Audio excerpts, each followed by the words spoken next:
Chris. Hey, Chris, how you doing? Good. Good. Paul said you were going to have hip surgery last time I talked to him. You did, and I did, and I'm back home. It was last Thursday. She looks good. Nice. Yeah. How are you feeling? It's been kind of tough, on and off. It's been kind of tough, but today was awesome. I think the hardest part of all of it has been I've never taken the opioid pain medications that they give you. Yeah. And knowing how much to take and when to take them, and then what the consequences are, that's probably been more difficult than probably the surgery. So. Sure. Yeah. Apologize. We already started our meeting. We did do the pledge, not realizing that we had to have you people sign back in. So I apologize, but we did do the Pledge of Allegiance. Heidi's getting us all set up.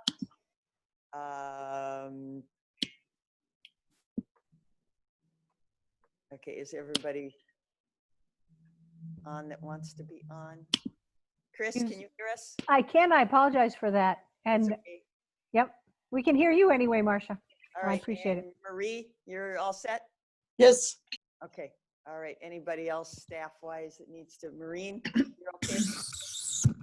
Ms. Holton? I'm here. Thank you. Okay. All right. All right. We will continue with our meeting then. Public comment. We have 2 minutes for any speaker to address the Winona County Board about anything. So just step to the podium and state your name and address, please.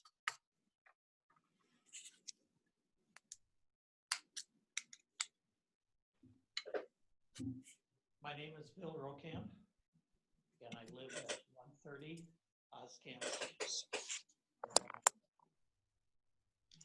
And what I'm here for tonight, dear commissioners, is that we're coming up on a very important, if not historical, election. And I felt obligated to come before you tonight because of information I received about the process that's been used to pick our election judges. I will be counting the mail-in and absent ballots by Winona County voters. Under Minnesota law, absentee and mail-in ballots are supposed to be evaluated by citizen judges in equal numbers from the major parties for balance. Minnesota statute 203B dot 121 lays out the requirements, procedures to ensure fairness in counting these ballots. Since there seems to be a question of the balance of the parties of the judges, and if some of the judges picked are Winona County government employees, I want the county board to investigate these matters. All Winona residents, no matter what party, what we want is that their votes are counted as they voted. We want a fair election. Thank you.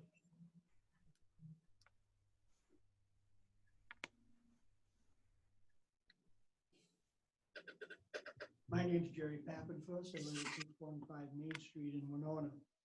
I'm here to ask about the ballot box issues and timetables. I'm not here to pick a fight, and I respect the responsibilities of the auditor. I believe the board has a responsibility too to ensure the laws are followed and the public is properly informed. Number one, the ballot board by law is to have an equal number of members, 1/2 Republican, 1/2 Democrat. The members are not to be paid county staff. Regardless of who did or didn't get lists in on time, I believe the board should ask the auditor to redo the ballot board members. The ballot board job is to count is to count absentee ballots. Number two, I believe the auditor should give a clear timetable on when the absentee ballots will be counted and to provide a large enough room to provide for observers.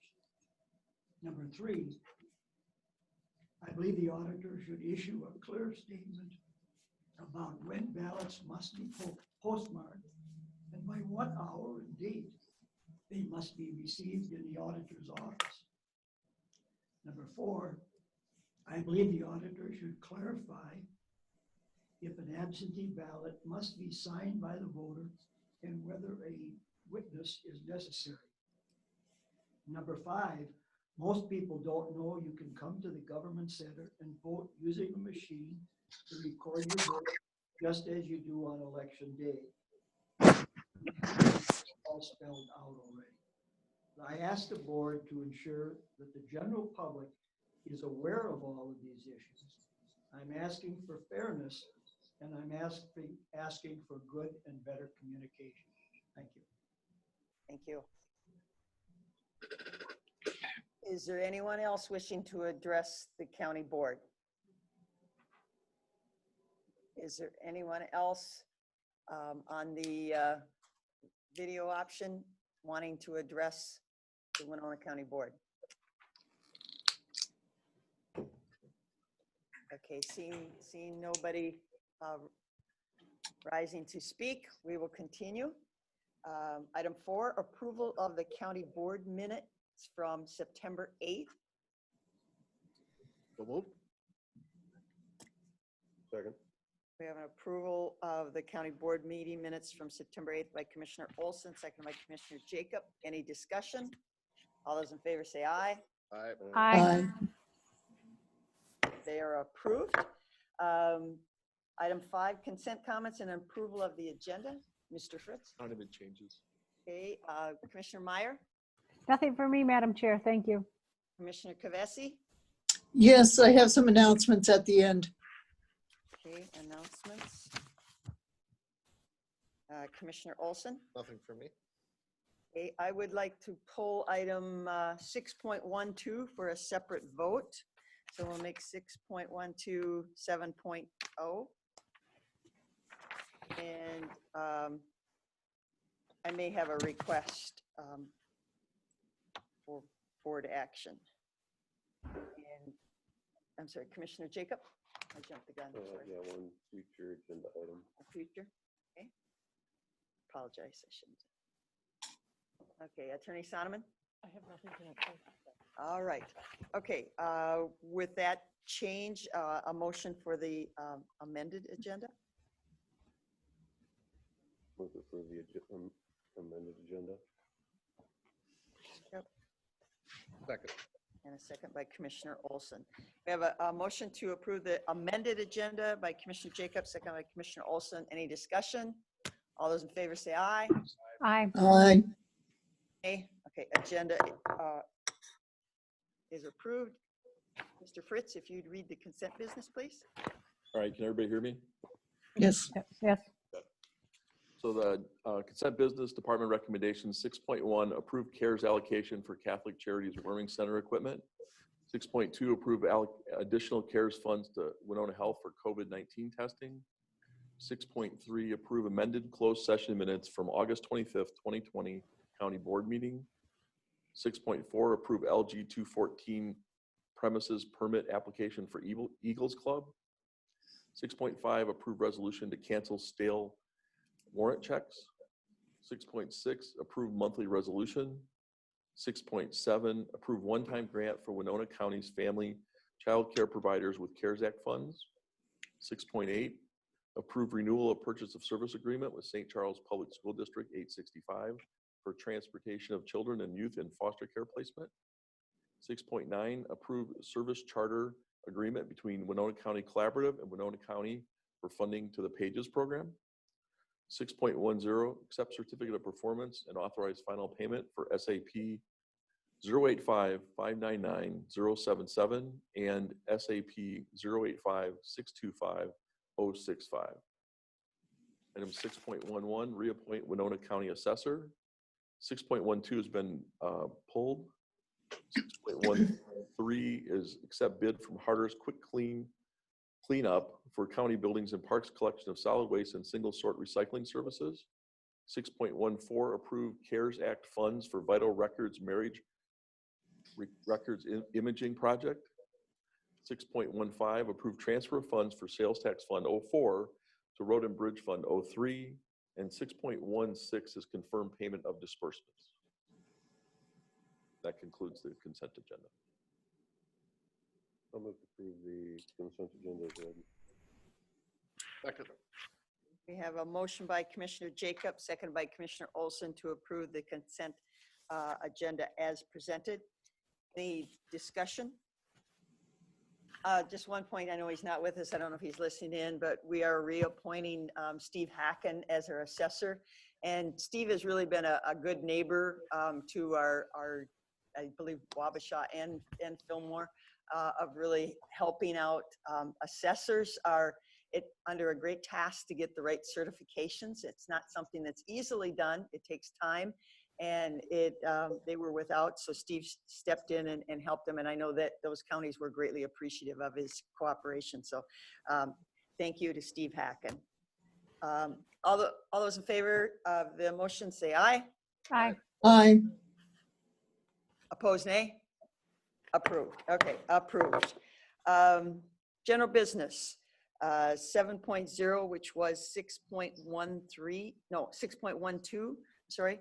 Approved Supervisors Association Amendment 2020-2021.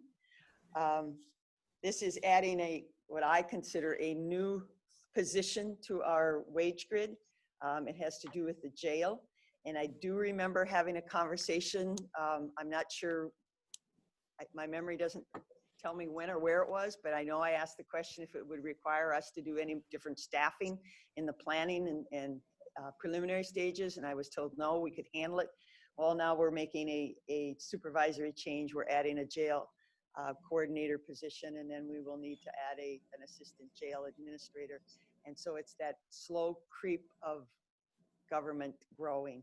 And I understand that it's probably necessary, but it's something that I will not support. So, Madam Chair, Commissioner Meyer. thank you much. I have a question for Administrator Fritz.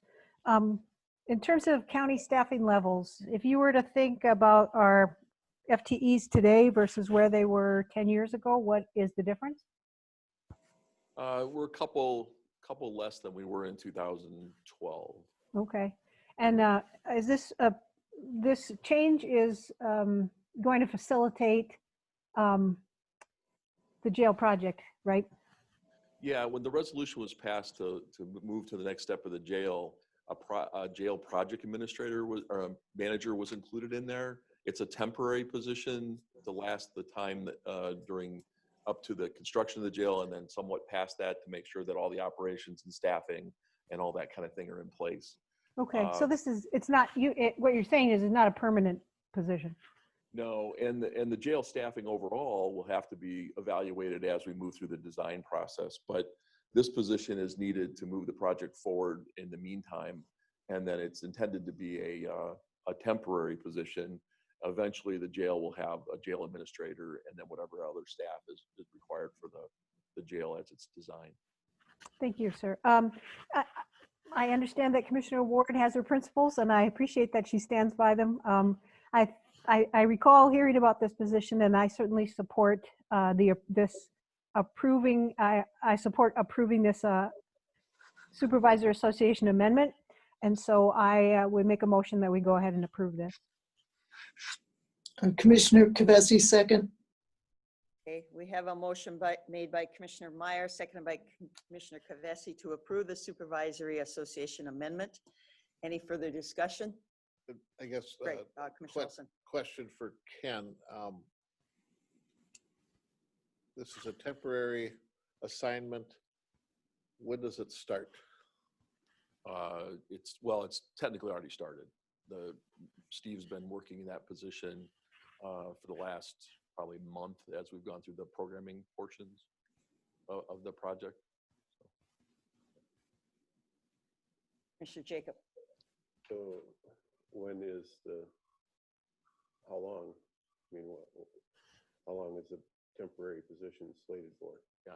So in the resolution, we indicated it could be 3 years, but I think it's going to be less than that. It's basically the time it takes to get through the construction and then to bring up the jail up to speed for staffing and so forth. So you would expect maybe a little bit past the jail's actual opening so that, everything can make sure everything's in place, tie up all the loose ends, and then it goes back to just being run like a normal jail.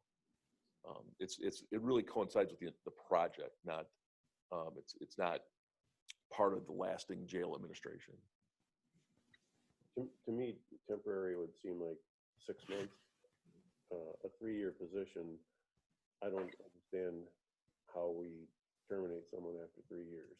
It seems to me like, don't they have union protection by that point? Yeah, it's not a matter of terminating someone. There's a ripple effect that's going on in the department based on this. So you have, one person moving into this position, another person then assumes the role of the jail administrator basically, and then you've got, the fill underneath that. When the time comes for that to go the other way, the jail will be opening, that person can either move back to the jail administrator position or it's their choice, I suppose. They could, depends if they have other plans for their career, but they could, then it moves back all down. So basically the idea is to put the staffing plan in place that would deal with those issues when the place opens up. It's not like we're gonna, we don't, because of union protections and so forth, you can't just move someone out without there being a ripple effect. There's the ability to bump back and do different things. Madam Chair, may I speak? Just 1 second, Mr. Jacob. Go ahead and finish. It sounded like a roundabout way of saying that once we hire that position, it's a hired position, and then we're gonna move some other positions later, but not really get rid of it. No, but remember, we're not adding anyone right now. Yeah. Well, no, I mean, my point is the same. But the resolution also asks for an assistant. Right. So. Right, but we're not hiring any new people right now. And Maureen can correct me if I'm wrong, but my understanding is we're not hiring any new people right now. We're just moving them into the proper position. Pay increases. Well, by union contract, you're required to do that. And you'd have an unfair labor practice claim if someone, we made them do a job that's significant and that different, and then. I haven't seen the rationale, but maybe Ms. Holte can enlighten us. Sure. Ms. Holte. Ms. Madam Holte? Chair, thank you. Yes. Yes, thank you. So the idea is that once the roles and responsibilities stop, we will reassess the position and then, in essence, demote because this position is higher on the wage grid. So it would be, in essence, a demotion back to the jail administrator position. So that's the concept of where we have to pay for the additional duties and the compensation goes along with it. But when those roles are done, we reassess the position and we put them back into the role that they are performing.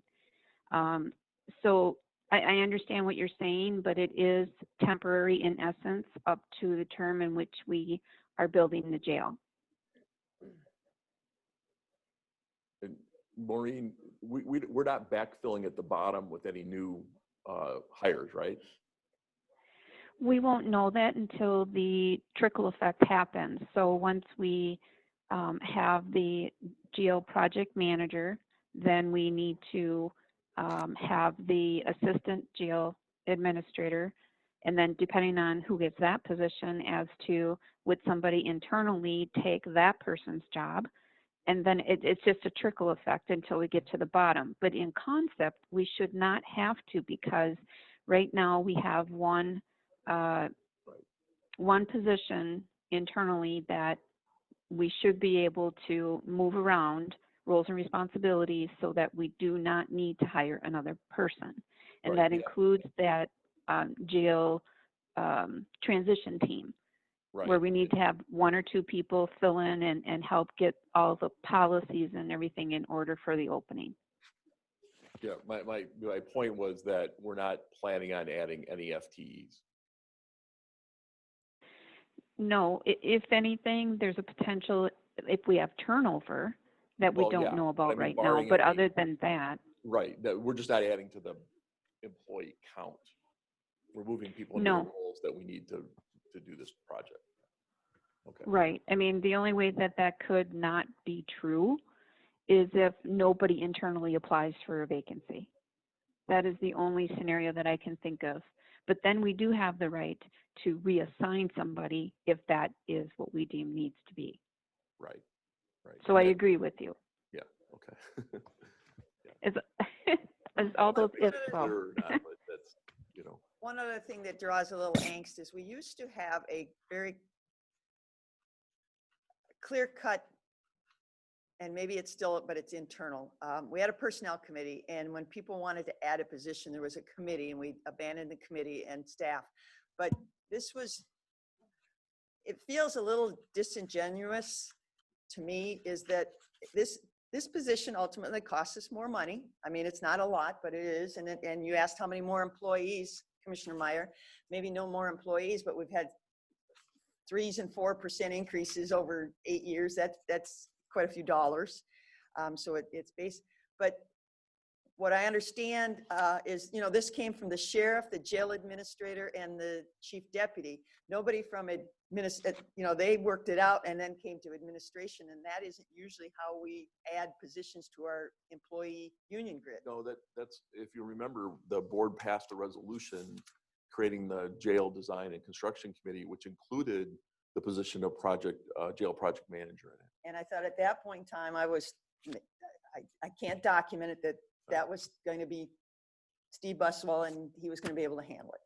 Not with any new classification or new pay grid or any of this other stuff. Well, that's by coming to the us now. union contracts, we have to pay at least 4% more than that if we create a new position, which, and this job has different responsibilities than the jail But he gives administrator up job. that job gives up some responsibilities to this assistant jail administrator. Right, but Right, so there's only so many hours of the day that the person works, so I guess I'm. right, a he's little- moving from the jail administrator position to full-time, you know, jail project manager in order for this project to get done.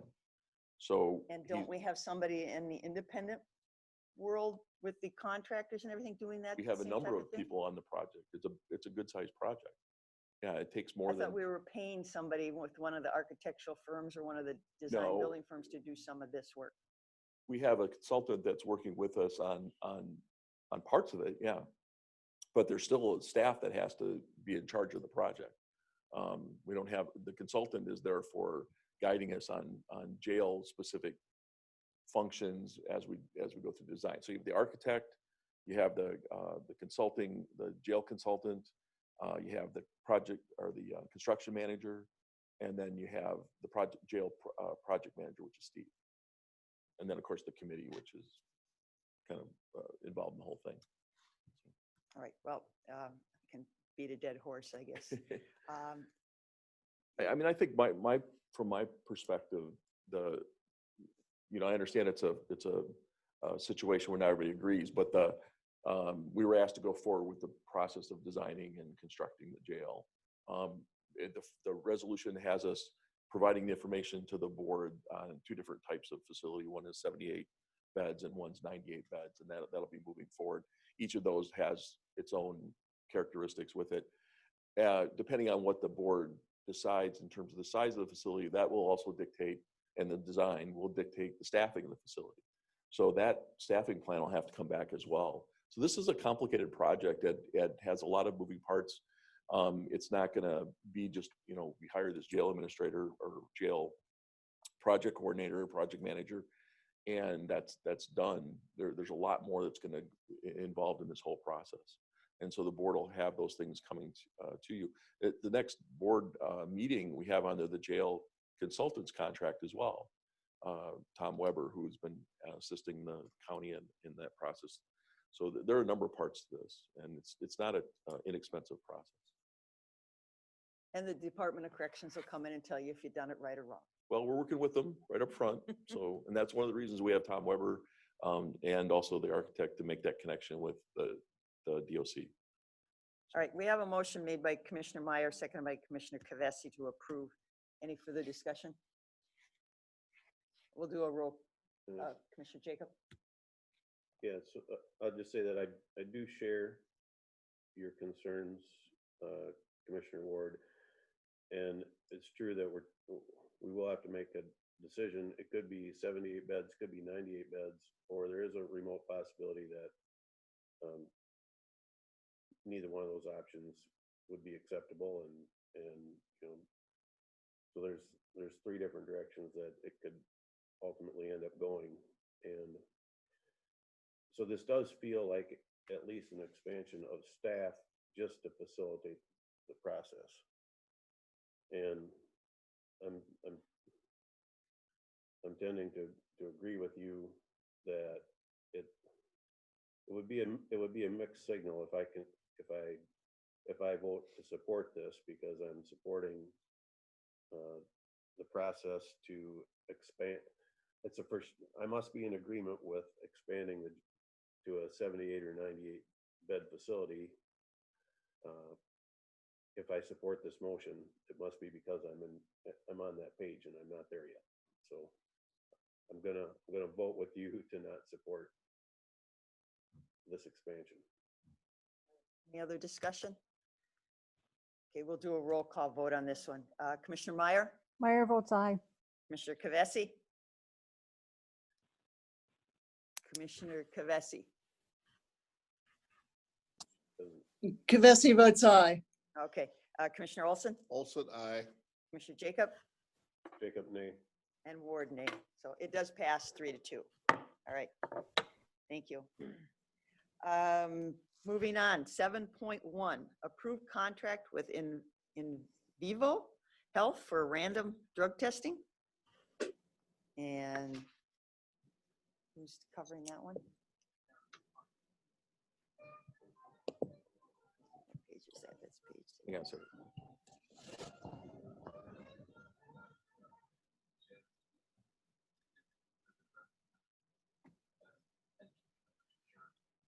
Madam Chair, this is Karen Sanis. May I speak? Yes, Oh, yes. there she is. I didn't see Welcome. you on there. Welcome. Hi. So Chair you got there. yeah, it is. It is. This is a nice way to attend a board meeting. I can tell you that. So this is Enviro Health. This is a call-in service for random drug testing for our child protection parents. So what we are attempting to do is we had another contractor within the Winona that was providing some random drug testing for us. But due to their staffing, they've become inconsistent with the random drug testing and can't continue to follow through because they rely so much on college students for their staffing. They can't maintain their levels. So what has happened is that our social workers have been going out doing random testing, going into homes late at night, early in the morning, trying to get urine samples from our child protection parents. So what we're attempting to do is have a random call-in system where a parent gets assigned a color, and then they are required to call in between 6 and 8 in the morning, and then if their color's called, then they have to go to the sheriff's department to provide a urine sample for drug testing. This takes my social workers, our social workers, out of the mix of urine collection and drug testing. The call-in system is per person. So it's just we have 3 days out of the week, we are going to be doing the random testing with our child protection parents. So that will be, it'll cost per person. So it's going to be dependent on how many individuals we have in the program. It is a relatively inexpensive program. And it, like I said, it is a contract to be able to take some of the work off our social workers. So as you can see, it's going to be between our treatment court also uses this. They expend about $30 to $40 every month for the call-in service. So that's what I was estimating our use on too. Any questions for Karen about this program or contract?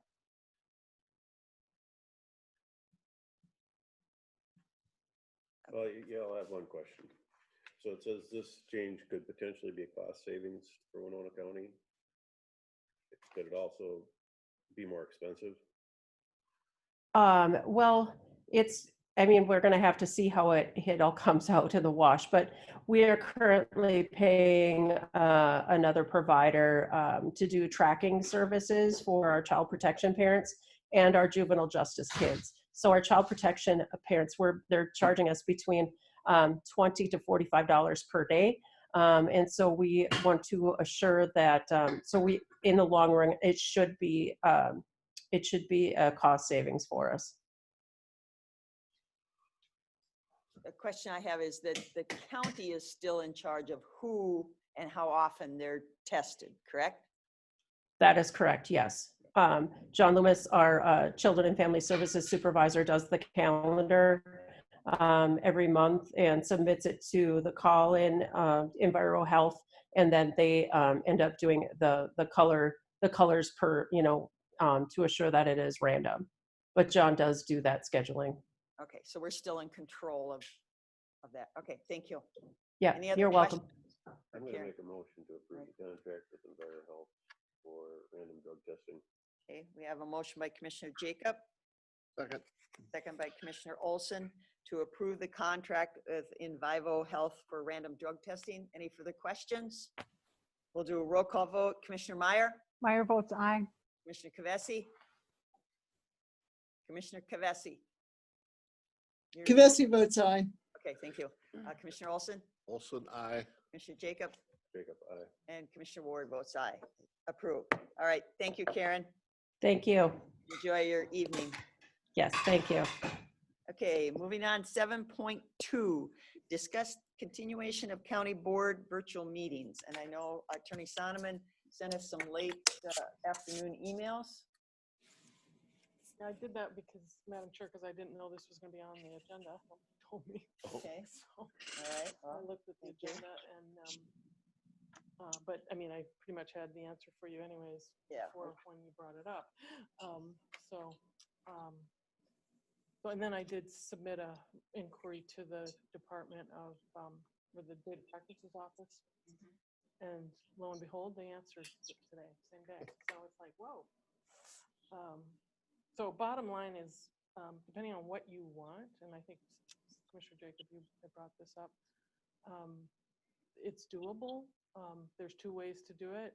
If we're still in a pandemic, or if the chair or the legal officer decides that there's a health emergency outside of a state of emergency, and then the section of the statute that allows for interactive TV. And that's what the policy analyst from the Office of, or the Data Practices Office was also talking about here. And there actually was a case that I did pull a couple weeks ago from the Department of Administration opinion library that talked about the city of Cohasset doing a similar thing, and as long as they met the conditions of the interactive TV, it could go forward as an interactive TV. Now, as I both joked but also serious, the statutes haven't really caught up with Zoom. But there's a lot of different formats, platforms they call them, for electronic delivery of meetings. And the state has some different requirements for state bodies, but county bodies can do this. There's 4 conditions for not in a pandemic or a health emergency declared by yourself or myself as the legal counsel, that as long as all bodies of the, as long as all members of the body participating in the meeting, wherever their physical location, can hear and see one another, and can hear and see all discussions and testimony presented at any location at which at least one member is present, and members of the public present at the regular meeting location of the body, which would be here, can hear and see all discussions and testimony and all votes of the members of the body, and at least one member of the body is physically present at the regular meeting site here, And then at each location at which a member of the body is present, that is also open and accessible to the public. And that's what the Data Practices Office brought up as a potential issue, that if one of the members, was participating from their home, do they want it open to the public? So I think it's doable. And then Administrator Fritz had emailed me earlier this afternoon. I'm sorry, I was in a Houston County court case by Zoom then, but something about a hybrid where the board would meet, but then allowing for the public to appear by Zoom. And again, I think that's doable. Yeah, the question I had was, let's say the pandemic's over, the 12 weeks have elapsed on the emergency. Therefore, you're kind of going back to the old rules, the old Open Meeting Act rules, unless they change it. At that time, could we still have people coming in through Zoom or Ring Central, watching and participating in the meeting if all the commissioners were here? And I think so. And I can ask that specific question to Data Practices so we can avoid a. Yeah. And I thought that would meet what Commissioner Jacob had mentioned with like the Soil and Water District wanting to be part of the meeting, but not necessarily here. They're not commissioners, so they're the public. And so that question will be, could the public participate that way? Broadly, yeah. So that, whatever might be the proposal or what you wanted to look at doing. And there has been some update in the legislation. I didn't have a chance to look at that, but I suspect there's going to be more because there's corporations, business, you name it, it's going to move to Zoom on things. So hope they update it. Yeah. I think my specific request was as close to the way we're doing it now as legally possible. So the only place where I could see the commissioners all being here,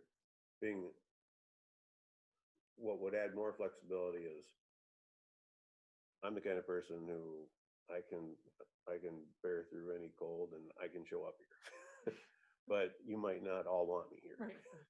So, so I don't know if there's room for that in it too or not. And So there for a is. commissioner to not be Right, there is, as long as one commissioner is here and then the others could here. appear And that remotely. the commissioner who doesn't attend is in a place that's open to. Right, and that's kind of the Serve coffee and cookies at your Yeah. house. Well, this came up at, we had our fall conference with AMC, and I sit on general government, and we had some discussion in regards to the open meeting law, the courts using, the video, county boards using video and everything, and even, how all the information is provided to the public through publications and things like that. So we did put in our platform to reach out to legislature to see what can be changed to give us flexibility and efficiency in doing our business. A very broad, which I thing. think is a good idea to get it on. Well, it's a hot topic now, and right now I think part of my desire would be, if we can do some of this, is there any more equipment we have to purchase to do it right? And with this COVID money, it's money that has to be spent in a short time. But I have had comments from the public. Some of them really like it because they can be at home and doing this and participate. Some, don't like it because they miss the personal touch. But I think there is a place in our society for it now. So one of the things that information technology Mark is looking into is a camera that would catch the whole board, so that what they could see on there would be everyone. And then of course we already have one that catches the podium, but the one that's here is that it only gets part of the board. So we're gonna look at reconfigure that, and that way it would be more effective for people who are attending remotely. Madam Chair, who's talking to me? Commissioner Myers. Chris. Okay. Commissioner Yeah, Meyer. thank you. I had understood that if a commissioner had decided that they were not going to come in person, that they were going to attend from some other remote location. it would have to be open to the public, but it would also have to be noticed that in the same period of time that we do a public notice for a public meeting. Is that correct?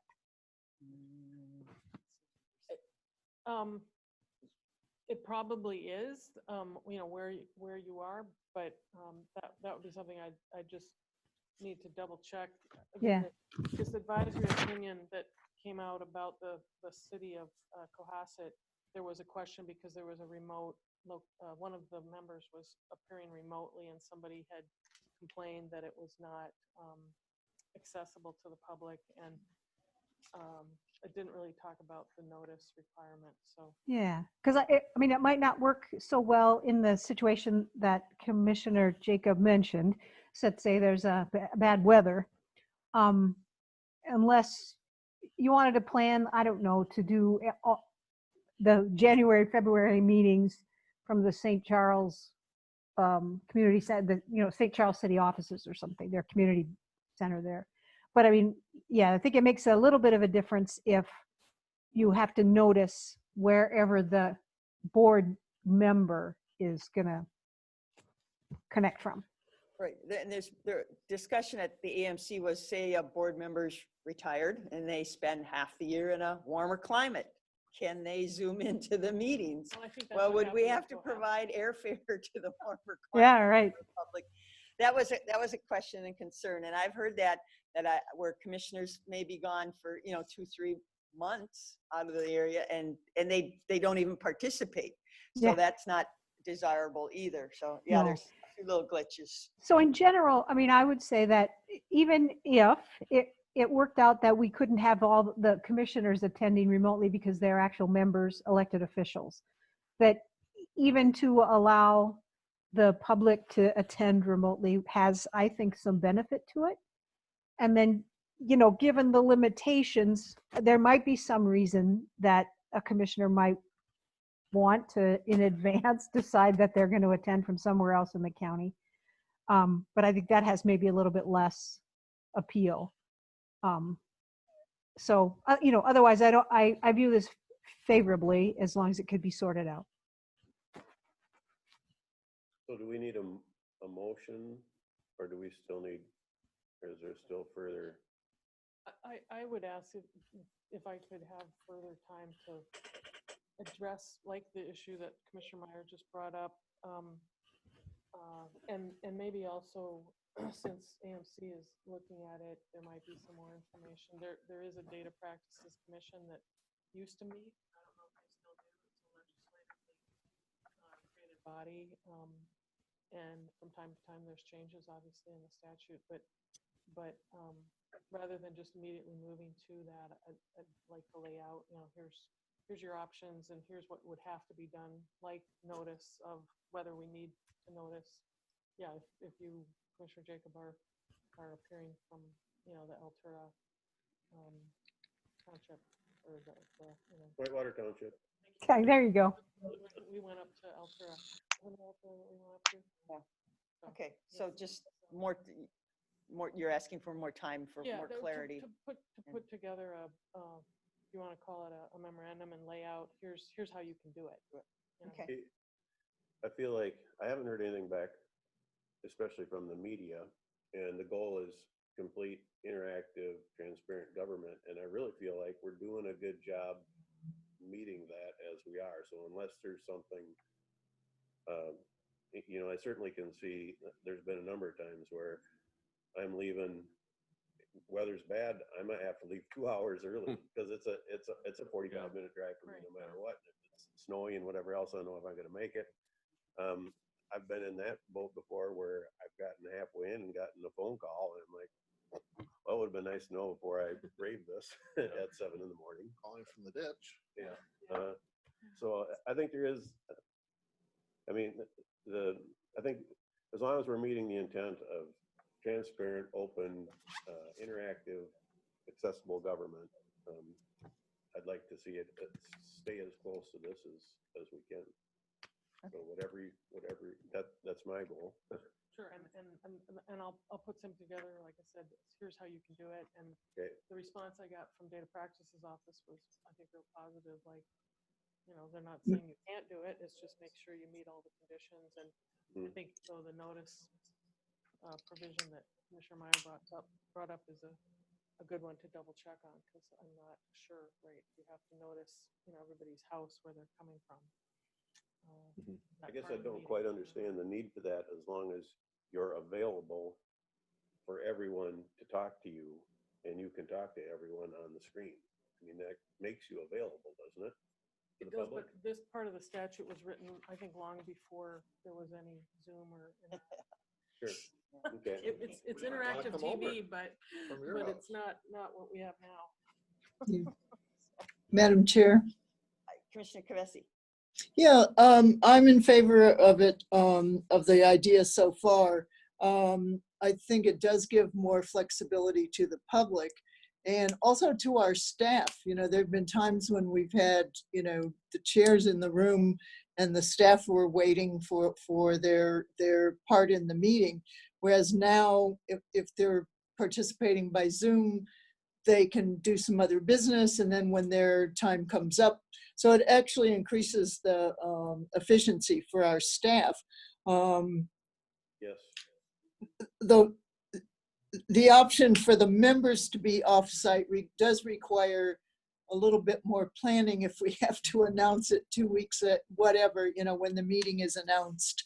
But that could change also. So right now, I think it's a good idea because it increases the flexibility for the public and for the staff, and has the potential to increase it for the board members. Thank you. But we'll have to mandate that we have internet connectivity throughout Winona County. And that's a drawback, but yeah.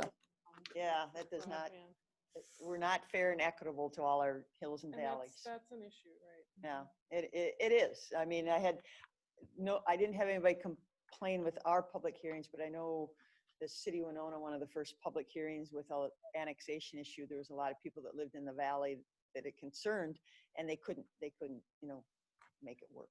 So. Yeah, I have a question. If you have dial-in access, are you able to be recognized when they might want to speak? Do you have access to the videos and to the screen?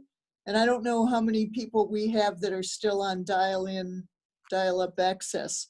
So that goes along with the whole general question of not having internet available to all portions of the county, actually. But well, that's well, if they did have dial-in, they would at least have verbal communication. They would have the ability. The audio. They would have the audio. yeah, but they wouldn't really be fully participating. But it would be better than them driving in, perhaps, or whatever. Just as tonight, we had 2 speakers that chose to come, so. Yep. Right. Mm-hmm. Okay. All right. Carnal. So do you want to keep give working. me a timeline on it so I can? Tomorrow? Well, it kind of has to work in with, my concern is if we need to buy any equipment, then that part needs, and if you're already looking into that because we use it already, I guess that solves that. But I guess we have to decide if the legislature is going to weigh in on this open meeting law and relinquish any of their How long do you, rules. how long do you feel you need? I'm just kind of thinking my schedule had, It's not an emergency, but I don't want it to get, right.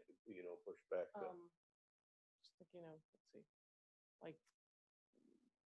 the next board meeting is the 13th of October. Right? That's pretty early. Yeah, I mean, so maybe early November, maybe first meeting. Early November, okay. After Halloween. It's still a issue that's being resolved. Well, when does the governor's latest declaration cease? I think he has to do it every 30 days. But it still goes 12 weeks after that, right? So how For long the are we ability to under? Continue to meet. Yeah, I'm not sure where. I know 90 you days, mentioned the 12 is it days 90 days? or 12 weeks. But Yeah, 90 days. Okay, that would kind of maybe set a Yeah, give us a- precedence, because if that ends, then we have to go back to the way we always did things. And well, we don't And- necessarily. You could, or as Oh. legal counsel, I could declare that we still have a health emergency in Winona County, or that the health of our community, requires that we continue to meet the way we are. Okay. I would prefer to see a board enacted policy Yeah. rather than a continued, maybe could be looked at as disingenuous. Is there really an emergency going on, or are they just doing that for this? Right. Yeah, no, and I'd like, so, I I mean, if we need to do that once or twice for the reality of a commissioner or two or three not wanting to come to the boardroom, of course I would support that, but I'm looking for a permanent solution. So the board meeting, the first November board meeting is November 10th. And, That work? Shoot for that. Yep. Okay. All right, Thank you. thank you. 7.3, approve resolution setting preliminary levy, page 80. Mr. Fritz. Based on the conversations at the last board meeting, the preliminary levy is set at the same level as it was last year. So there's a 0% increase over last year's levy. I will move to approve the resolution. Second. We have a motion made by Commissioner Jacob, seconded by Commissioner Olson to approve the preliminary levy at 0% tax levy increase. The levy would be $20,277,075. Any discussion? Comment, this is preliminary. It can go down. It can't go up. It can go down. We can tighten the belt some more. Or we could tighten the belt. It was referred to as wiggle room. We could tighten the belt. All right. Madam Chair? Commissioner Meyer. Yep, it's possible that our tax information for the health insurance could come in really favorably. So there's lots of things that could happen between now and then. Yes. All right. We'll take any other discussion? We'll take a roll call vote on this. Commissioner Meyer, Meyer votes aye. Commissioner Kavesi, Vesey votes aye. Commissioner Olson, Olson, aye. Commissioner Jacob, Jacob, aye. Commissioner Ward, aye. So passes. Amazing. Kudos to Ken Fritz Not me.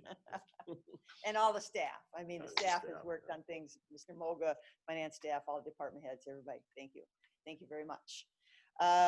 Committee reports and communications. Commissioner Kavesi. Yeah, the Goodview City Council last night was discussing the no train whistles option, and they've just about completed all their construction, and they're still dotting the i's and crossing the t's, but they expect by the end of November that the trains will be rolling through with no noise, no whistles. So that's a real improvement for the community. The League of Women Voters is having forums next week.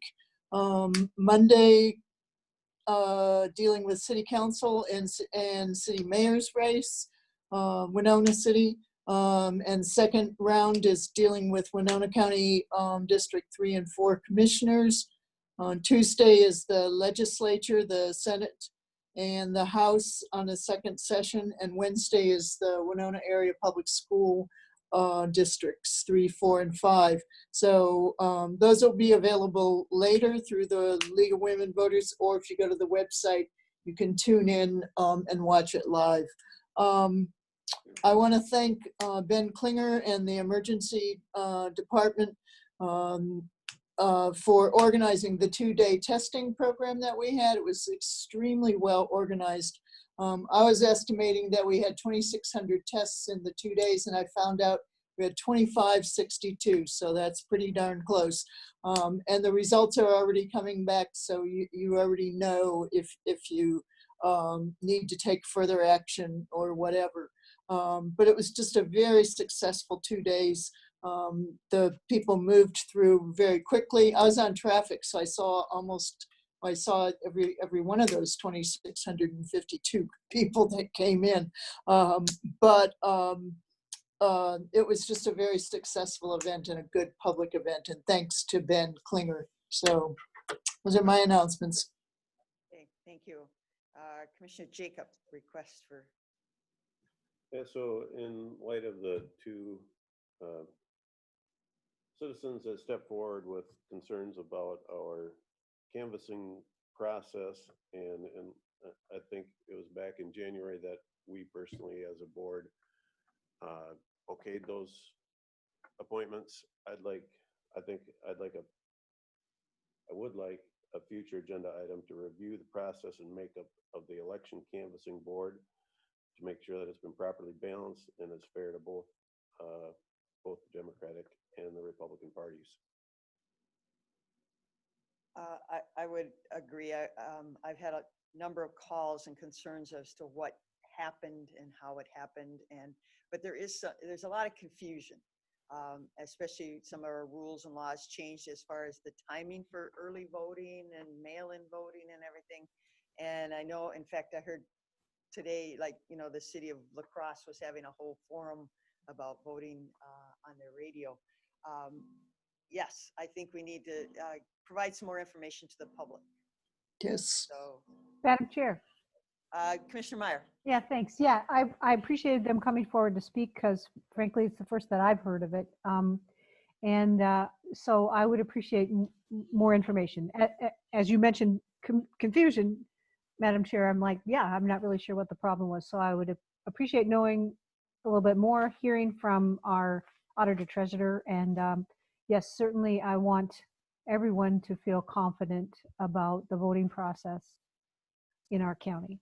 Right. So I guess I'd have a question for administration. Normally we ask for a second, and at this point it sounds like I have a third and a fourth. Do we need the next? It's time sensitive. Yes. Yeah, I agree with that too, Madam Chair. Yes. Yeah, you might want to do it as a motion because then you have to record the actual votes because you're going outside the policy that you have. But it's not on the agenda. But next time it would come to see if we can get a third. Yeah, Oh. so And it's putting it so close. Yeah, I would like a complete update. Yeah, me too. I've had questions about why can't people use the box outside the county office building if it's secure enough for people to put their personal information and finances and social security numbers and all that in, but I would like a complete update on where we are, what are the dates, and we need some public relations to get that information out securely and so that people are not confused. As an example, in Houston County, I just installed a official ballot box outside the building. Mhm. There's a lot of information that we can provide to you that I think would clear up some of the questions. Well, there's a ballot board and there's a canvas board. Right, And there's a lot of confusion and differences, there's statutes yeah. that go with them. And what they do is different. Yes. Yeah, that was not clear to me because yes, So I feel like, we're going to be called out by the media for having a meeting that wasn't Attorney scheduled Sonneman, for- how but do we move this forward? I'm wondering, so my specific question for you, Karen, is can we do this at our next meeting, or is that the meeting that sets whether the whole board wants? So I would suggest that you direct, because I work with Auditor Treasurer Sukla on the election issues. I've been doing a lot of work on that. As some of you know, we've responded to a lot of requests already. And so what I would suggest is that you direct Auditor Treasurer Sukla and myself to put together a, because I think we can do it pretty quickly because the Secretary of State's office has a lot of this information already. If you go to their website, actually, it's on there. But to put together a packet for you to review and discuss at your October 13th meeting. And then you can decide then if you want, something to go out in the media. I happened to look at the local paper where our family farm is, and the county attorney there had, not that I'm volunteering to do this, but the county attorney had put a thing in the local paper, the Mille Lacs Lake Messenger, about, concerns about the election, and that here's to answer your questions, to make sure that elections are safe and fair. Get his permission to republish it if it's accurate. It was pretty accurate. Okay, just get his permission to it gave me an idea that we should do that too. Yes, we need, we in our need local Yes. and we need the public's confidence that we are doing it right. Edition, so. Okay. So I think, we can put something together. Okay, is that, The League of Women Voters could do another Are session. we violating our brand new policy? There's a or- procedural question because I understand that. And so Yeah. what I'm suggesting is you're not asking to put it on the agenda per se. You're directing staff to I prepare. can't direct staff to do anything. Well, But you were gonna do it anyway. yeah, that's right. Yeah, I'm doing she's it anyway. volunteering. I'll She volunteer. was gonna do it anyway. In light of I think it's important, given that, as the speaker said, this election is one of the most important elections in our country's history. oh, and it sets And precedents going. And people want information Yeah. about how the elections work. And I think it's important to explain what all of the ballot board, the canvas board, the absentee ballot process, which is the same as the mail-in ballots, by the way. Right. And So some of our border states have a few different little rules, so it does get a little, it's a lot different confusing. rules. Yeah, Right, right. it gets confusing. Yeah, because each Yes. state decides. Right, how because things are handled. if you listen to your news media and such, you might get an Iowa report or a Wisconsin report because of where our airwaves come across, Right. and it's different. Right, Mhm. so I know Okay. I'm volunteering Auditor Treasurer Sukla's time on this, but like I said, she and I have been working together. I think uh, she's well, well aware of quite the a few years, concerns. And recently a lot because of some of the questions that we've received and requests that we've had, so. yeah. Okay, so as long as we get a staff to volunteer, we're okay. it's a So do you feel like a we're- non-precedential setting Yes, request or consensus, I guess, because it could be problematic down the road, as you can see Yeah. with the Yeah. change in the procedure. Yeah. So I think it's better that we're just doing it based on the question that came to that came Yeah, up. and the Yes. timeliness of the The fact that timeliness and election the is- The timeliness, yeah. yes. And, We're not acting on behalf of the board, we're bringing that information to the board. So Yes, kind okay, of I bypassing the probably whole would have brought process. it up anyways, but sounds good. And Greg can maybe build another box. I didn't build it. Okay, I all installed right. it. That Well, covered, that's my Steve, thing. Commissioner Jacob, does that cover your item? Was there anything else? Well, I didn't say much because I thought it was probably to go to the next board meeting, but the flavor I got was, is there the proper amount of Democrats and Republicans as required by state statute on our committee, and did we appoint them appropriately? And I don't know whether that's part of this. Well, it is part of it, because we've answered that Okay. question already in a request by somebody.